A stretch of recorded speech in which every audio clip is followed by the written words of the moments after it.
Ang tanong, pwede ba nating baligtarin yung polarity ng ground natin dito sa ating welding machine? Okay, babaligtarin natin itong pula dapat dito, pero dito ang pula. So ang sagot dyan is pwede. Ginagamit ito sa mga manipis na sheet na bakal metal. So gamit natin itong neon weld, special ang gamit natin, welding stick. Try natin.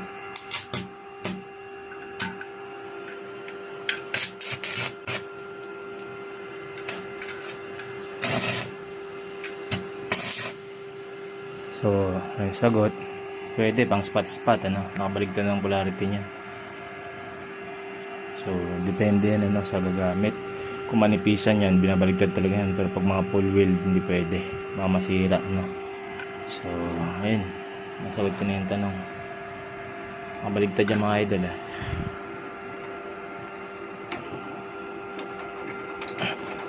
So lalagay ko na naman sa tama. So ito yung tama.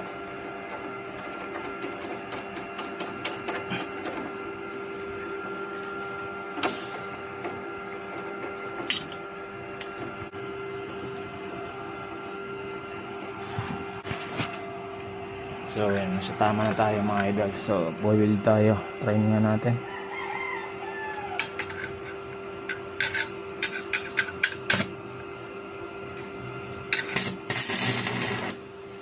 Okay. So okay, thank you.